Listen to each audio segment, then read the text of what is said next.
Yo, what you saying, broski? You Yo, good? yo. Listen, I'm literally with Dragos right now. We're doing a radio interview, so you're on Oh, loudspeaker, damn. so they can hear Oh, you we right now. say. Yeah. Hey, yo, what's up, bro? Yo, right, man. So you're on blast. How's that going? You're on live. Yeah? We just started. Yeah, we just started. Yeah, we're Oh, live right shit. now. But Oh, yeah. shit. But listen, Man, listen. I didn't get back No, to no, it, bro. I'll call you Listen. I'm gonna call you after about the post that we're gonna put up in it. Yeah, So, yeah, it's cool, it's cool. Alright, No love. worries. Enjoy. Love. There we go. That was quite funny. It was quite funny. Well, that's quite a way to start the show, I You know guess. what I mean? Yeah. Yeah. So, welcome, Taz. Welcome to Under R Rated. Thank you, Yeah, bro. here you go. So, we got Taz in the studio right now. I'm really glad you can make it tonight. Me too. Thank you so much. Thank you, bro. So, I don't know how to actually start this except to just get right into it. We're just Okay. gonna run a couple of questions by you mhm, and get a little bit of an insight on who you are as an artist and as a Sure, person. And then after this, we're just gonna play a couple of tracks Mm-hmm. and make sure to stay tuned for that. So, just had a couple of questions here on my prompter.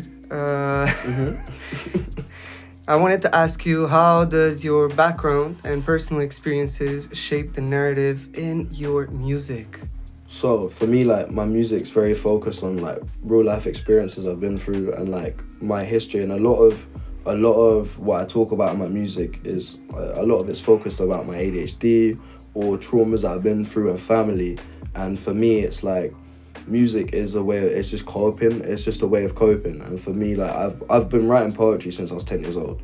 So Right. poetry's always been a way of like expressing myself and being able to process what I've been through, what I go through, what furthermore that I'm going to go through in the future. Like, and I'm just really grateful that I can now portray that over like rhythm. Do you know what I mean? So instead of just writing poetry, I can Kind of obviously- evolved. Yeah, exactly. And it's one of those things where it helps me process stuff, and that's what music is for me. That's why I make music, because it's just been something that's always helped me cope. Nice, Like, alright. and there for me as well, like, even like I will make music and write poetry to the day I'm not on this planet anymore, because it is just something I have to do. It's a necessity for me to live. For Yeah, real, no, man. exactly like in the last song that he made is Until I Drop. So that's what it is. You'll see, you'll hear in a couple of seconds.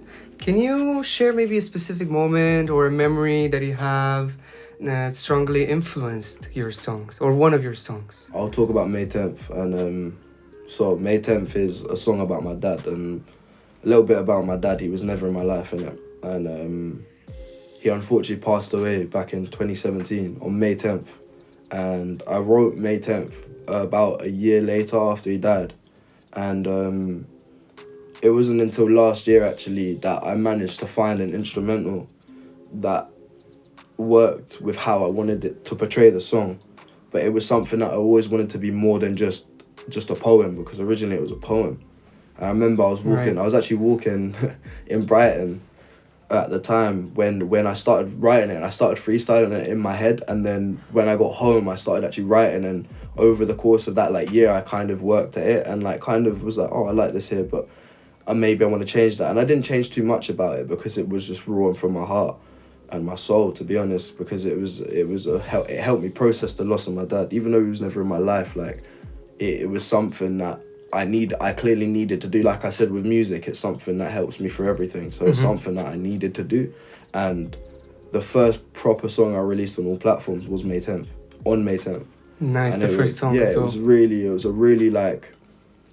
it was a hard thing for me to do, but I'm forever grateful that I did, and I know he's proud of me, innit? So it's that. Yeah, for sure, man. So that's one time. Yeah. That's nice. That's One of them. nice, man. It's interesting how that evolved from the first song to the last things that you have put out as well. And it's interesting to see how fluid you are with how you create things. You just start freestyling and then you just keep going, and then you write it down and then you just find a beat and that's it, the track. Here you go. And then you post it and that's every it. time I see you, I'm like, yo, I got something new to show you. Here you go, exactly. Yeah, every time it's just a message like, here you go, demo. I wrote this morning. I woke up and I started freestyling. I was like, okay, that works. That's valid. Yeah, it's pretty easy, nah, for you. I mean, As I said, it's something I need to do. Like, Yeah, it just comes naturally. Yeah, literally, it's my biggest coping mechanism just in life in general. Like the most two important things in my existence is my mum. First of all, my mum is my world, and I'll preach that to anyone and everyone forever. I love my mum more than life itself, and not a close second, but second is music.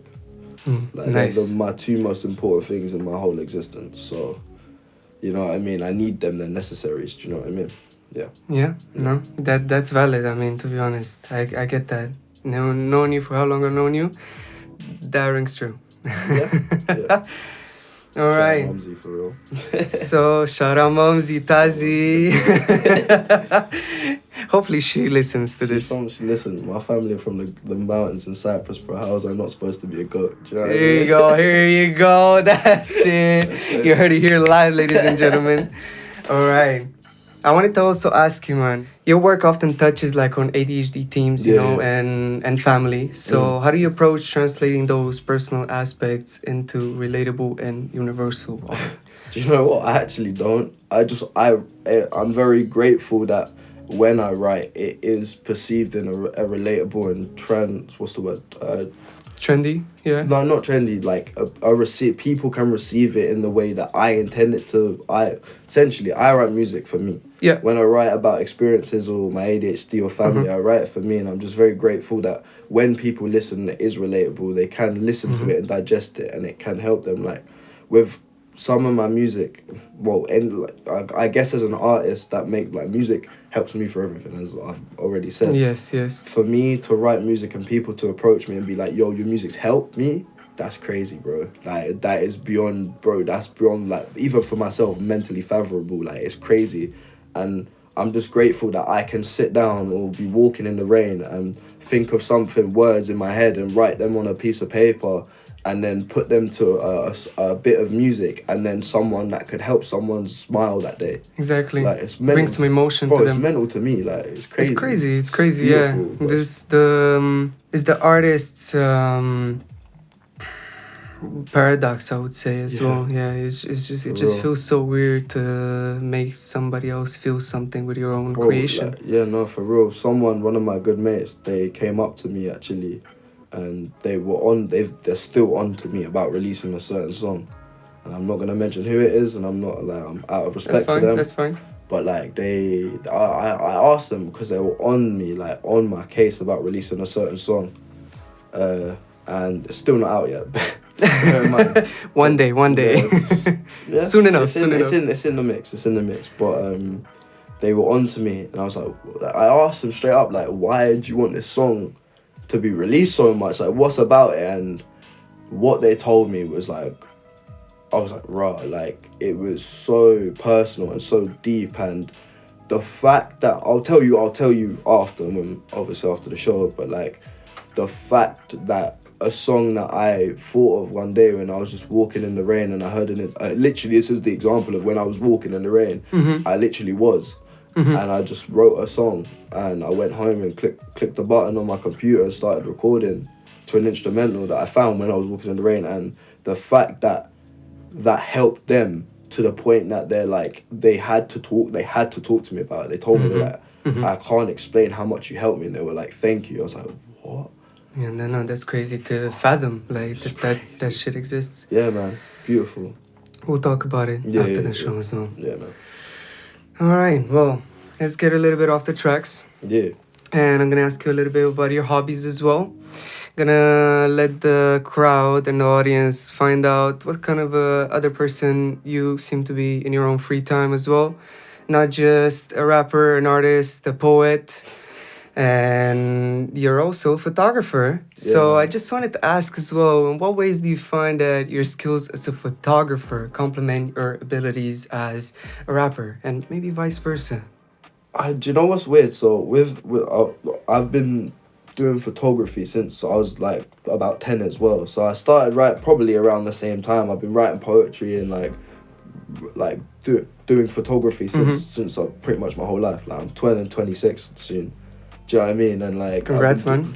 Bro, it's crazy. Thank you. I mean, It's a hell of a life. You know what I mean? I'm Yeah, nearly it's a there. hell of But a I'm like, life. I'm thinking until I'm like from now to that point, I'm like, bro, what's gonna happen? Do you know what I mean? Like, it's always like I'm like, yo, I was so close. What's gonna happen? But like, especially with like connecting to people, my photography's definitely helped me within the music scene. At least it's helped me connect and meet people within the industry that have obviously then become friends, become people I've worked with. I worked with a very big artist. I done a shoot for them in a studio in London, and I ended up making a song with them and a few other artists there. The song won't ever get rid. I'll tell you about the song after again because I can't talk about it. But like, Yeah, it was so censored right here. Like, but it was crazy. Like, if I say the name, could you censor it? yeah, Do definitely. you want me to? Alright, so I can tell you. So I worked, like, I was a really big drill artist. And Alright. I done a song with him, DXVL. We were all in the same studio and we made like a song after. And I went there to do a shoot for them. Right. And that obviously in turn ended up like that's crazy. Do you know what I mean? I've gone to London to do a shoot for DX. Yeah. And then ended up meeting, Yeah. making a song with an R&B artist from London. Do you know what I mean? Right. Like, It's just life gets you Yeah, into man. these like Yeah, it's holes, crazy, yeah. into these Yeah, for real, man. moments where you just meet these people. Yeah, for real. Like, it's Without crazy. even like planning it, you know. No, like I just went there to do a shoot and ended up making a track. Like, Exactly. Here you go. And So, it yeah. just happened. You and didn't then even that's plan obviously, it. like, just connections and connections. Yeah, the but- roads just meet, you know. But that's definitely how I would say like my photography has definitely helped. It's definitely helped with connections and Right. networking and meeting people with Right. music. 100%, yeah. Yeah. So you would say basically it just helped you get into the right spots. Yeah, Basically just meet the right people. Yeah, like That's it. all by fate. Like, do you know Yeah. what I mean? Like, Yeah, I'm not gonna that's sit here nice. and be like, oh yeah, no, I knew that was gonna happen. No, everything. I'm a strong believer in like fate, and you know, things do happen for a reason, good and bad. Do you know what I mean? And you have to trust in the process and the universe, whatever you want to say. Yeah. But like, there's definitely been someone watching over my shoulder in certain situations. It's down to fate for real, because there's so much stuff that's happened that's like.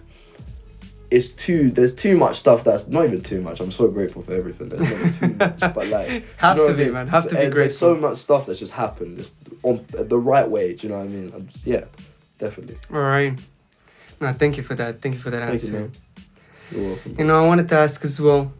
Now, going back to ADHD, when writing about personal challenges like ADHD, how do you ensure your music remains empowering and resonates with listeners who may share similar experiences? Do you know what, this question in my eyes is quite similar to the, like, I think it was 2 questions before, Right. Because for me it's like, again, You just say it like it is. Yeah, I say music. How I feel, what I think, my emotions within the time of making that track is just Right.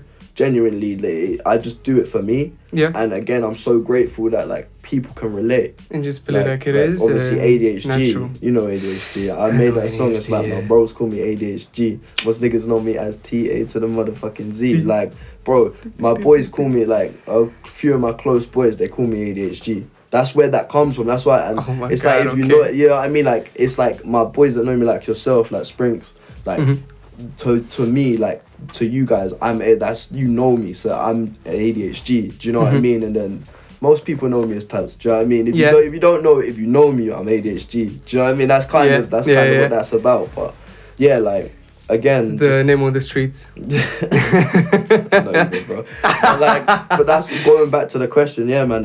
I literally I make music, and I'm so grateful that people can find is it solace? Like, they can find like safe space in my music, and it Yeah. can touch them in a way that actually helps them. Do you know what I mean? That's No, that's beautiful, grateful, man. man. Just It's condemn, yeah, grateful that's forever, beautiful. bro. Thank you for that answer, man. You're welcome, bro. Always. Look, man, I have another question for you, and I think we're gonna cut it short on there. Mm-hmm. So I just wanted to ask as well this, and then I'm gonna have you tell us about your future plans. So the last question that's gonna come up tonight, I just wanted to ask, as an artist with a multifaceted identity, how do you approach collaborations with other artists, especially those from different genres or artistic backgrounds?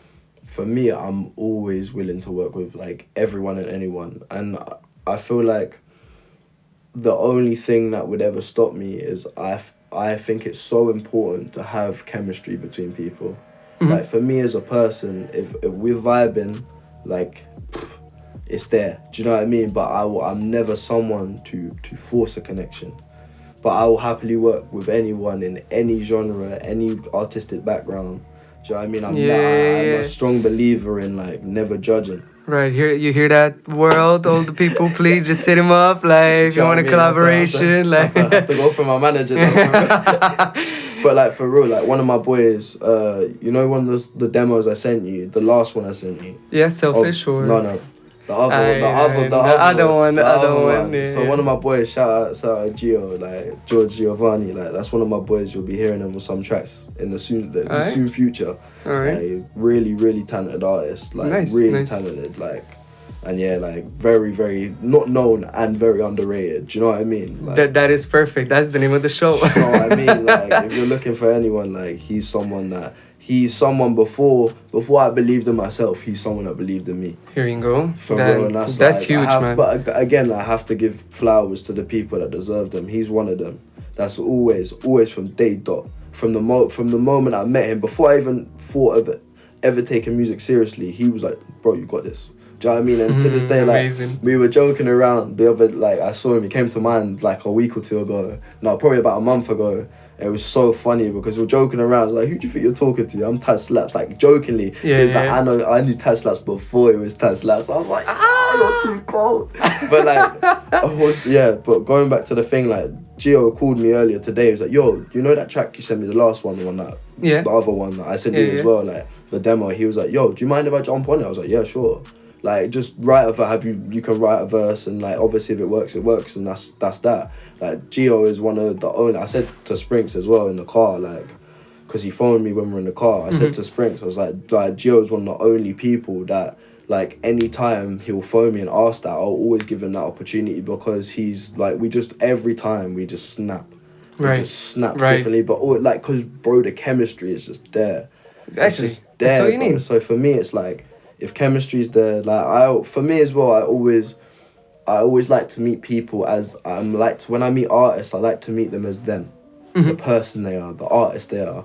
Then the music comes after in my eyes. It's never the music first. It's always you. I want to know you. I want to know you as an artist. I want to meet you as a human being. Yeah, exactly, bro. And then I want to meet your music. Right. Like, we all laugh, we all cry. We all bleed blood, you understand? So that for me, true. Like, we're all on the same level. No one's above, no one's below. No matter where you are, like, power, financial, like, nothing. No one's ever above anyone. So for me, it's like, I want to meet you as the human you are. And then we'll vibe. Then we'll go on the music. Do you know what I mean? That's my standpoint.